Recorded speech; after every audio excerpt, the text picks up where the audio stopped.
আমরা আমরা কালকে আমাদের ফাহিম ভাই অলরেডি ডিক্লেয়ার করেছে বোর্ডের পক্ষ থেকে যে অক্টোবরের প্রথম সপ্তাহে আমরা ইনশাআল্লাহ ইলেকশন করব এবং প্রপার ইলেকশনই করব। এখানে সভাপতি ইলেকশন হয় না, এখানে ডিরেক্টরদের ইলেকশন হয়, সেটা প্রথম লক্ষ্য এবং সেখানে থাকার চেষ্টা করব।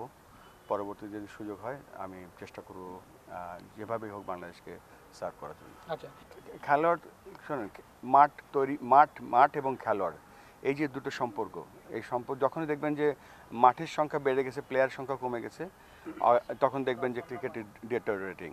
আর যদি দেখেন যে খেলোয়াড়ের সংখ্যা বেশি, মাঠ কম, তার মানে ক্রিকেট পপুলারিটি পাচ্ছে। সো এই জিনিসটা লক্ষ্য রেখে কিন্তু আমাদের যে প্রাইমারি লক্ষ্য, সেটা কিন্তু হয়তো সিলেট আন্তর্জাতিক স্টেডিয়াম বা সিলেট জেলা স্টেডিয়ামের মতো মাঠ আর করা সম্ভব না, কিন্তু আমরা চেষ্টা করবো ছোটো ছোটো যে জায়গাগুলো আছে সেখানে খেলা বা প্র্যাকটিস, মানে এটা তখনই সম্ভব হবে। এটা দেখেন, ঢাকার থেকে যদি আমরা সমস্যা দেখি তাহলে হয়তো কয়েকশো সমস্যা হবে, কিন্তু আমরা যখন যে প্ল্যানটা করছি যে রিজিওনাল ক্রিকেট সেন্টার করার চিন্তা করছি, যে ক্রিকেট সেন্ট্রালাইজেশনের জন্য, সেটা যদি আমরা করতে পারি তাহলে সিলেট এখান থেকে যারা ক্রিকেট দেখবে তারা হয়তো ছোটো ছোটো জায়গা দেখবে যেখানে আমাদের কাছে আসবে, বা তার নিজেরাই উদ্যোগ নিয়ে প্র্যাকটিস ফ্যাসিলিটি কীভাবে বাড়ানো যায়, স্কুলের ব্যাকইয়ার্ডে কীভাবে ক্রিকেট ফ্যাসিলিটি বাড়ানো যায়, একটা ছোটো জায়গায় কীভাবে একটা স্কুল বা এজ গ্রুপে খেলানো যায়, তখন সেই দিকে আমরা ফোকাস দিতে পারবো। তবে এটা সম্পূর্ণ নির্ভর করছে যখন আমরা রিজিওনাল সেন্টারগুলো তৈরি করে ফেলবো ইনশাআল্লাহ, তখন তাদের যে অনুরোধ বা তাদের যে ফাইন্ডিংসগুলো আসবে সেগুলোর উপরে কাজ করতে হবে। এবং এটা বলার কারণটাই হচ্ছে যে এটা যখনই একটা দেখেন অনেকগুলো রেশিও লাগে, যে আপনার কতগুলো প্লেয়ার আছে, আপনার কতগুলো কোচ আছে। দেখা গেল 1000 প্লেয়ার আছে, 2টো কোচ আছে, তার মানে আমাদের কোচ বাড়াতে হবে। প্লেয়ার অনেক আছে, ফ্যাসিলিটি কম আছে। রেশিওগুলো যখন আমরা যত কাছাকাছি আনতে পারবো, ইভেন্ট করতে পারবো, তখন হয়তো আমরা প্লেয়ারদের থেকে পারফরমেন্সও আশা করতে পারবো। এখন যা পারফরমেন্স পাচ্ছি, আমার কাছে মনে হয় যা ফ্যাসিলিটি দিচ্ছি, যে পারফরমেন্স পাচ্ছি, দিস ইজ বোনাস। বিপিএল নিয়ে একটা ভাই একটু পিছন তো ভাই, আপনি একটু পিছন।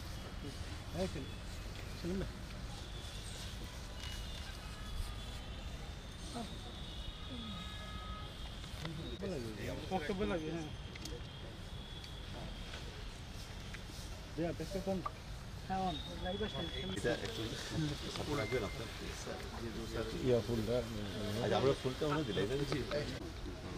আপনার জন্য আমরা তো আসলে থ্যাংক ইউ, গর্বিত, এবং আপনি আসছেন এর জন্য আপনার ধন্যবাদ। Thank you. একটু কথা বলা যায় যদি।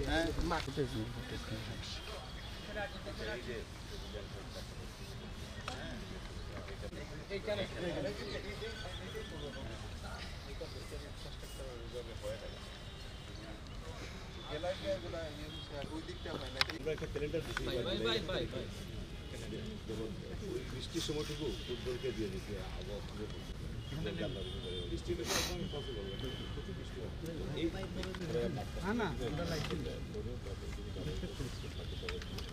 সারা বছর একসময় কিন্তু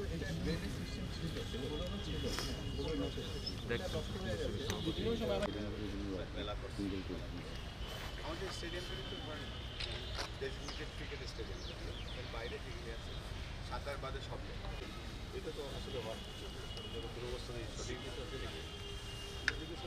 প্র্যাকটিস। ওই যে আমরা ক্রিকেট